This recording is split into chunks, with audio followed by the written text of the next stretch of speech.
We'll guide you through how to download and install Fabric for Minecraft. If you find this useful, then please consider subscribing and liking the video.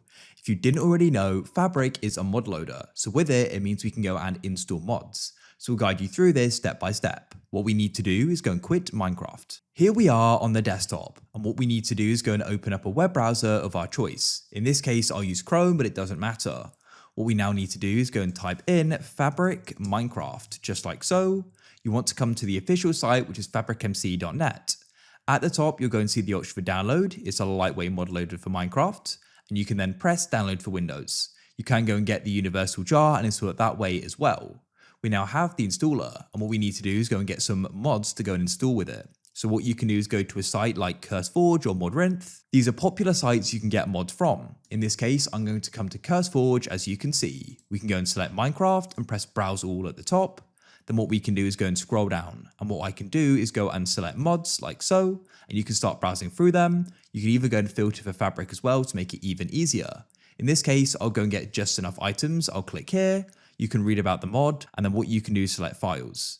Now we can go and choose the version. So you want to note the game version and mod loader. Of course, the mod loader needs to be Fabric. So in this case, I'll go and get this version here, 1.21.1. Remember that. Press the three dots to the right and press download file and wait. It will now go and download, and then what we need to do is get the Fabric API. So you can press search at the top and type in Fabric API. Here it is. We need to get this for the same version. So press files at the top, and in this case, I need it for 1.21.1. Yours will be different depending upon the mod.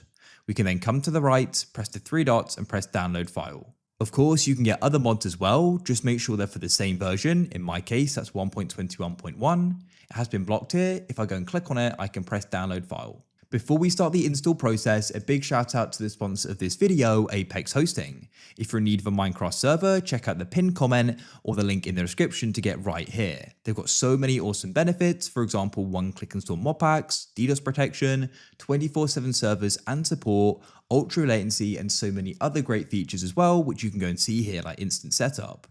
And at the moment, you can actually go and get a discount off your first invoice as well. So it's definitely worth checking them out. A big thanks to them for sponsoring this video. So what we now need to do is start the install process. Come to the bottom of your computer and you can click on the File Explorer, go to the left and press Downloads, and you can find the Fabric installer. Go and double click on it like so. Now, when it comes to the version, install it for the version you got the mods for. In this case, it's for 1.21.1 for me. So I'll then go and click install, and that's successful. What we can then do is go and open up the Minecraft launcher, go to the top and press installations, and we can then scroll down and go and find it, hover over it and press the folder icon to the right. Then what we can do is go and scroll down and find the mods folder. Here it is. What you need to do is go and drag and drop the mods in like so and the API. And then what you can do is go and hover over it and press play. We've now successfully installed Fabric. I'll come into a world and just go and show you the mod. When I open up the inventory, you can then see it there. If you found this useful, then please leave a like. Have a great day.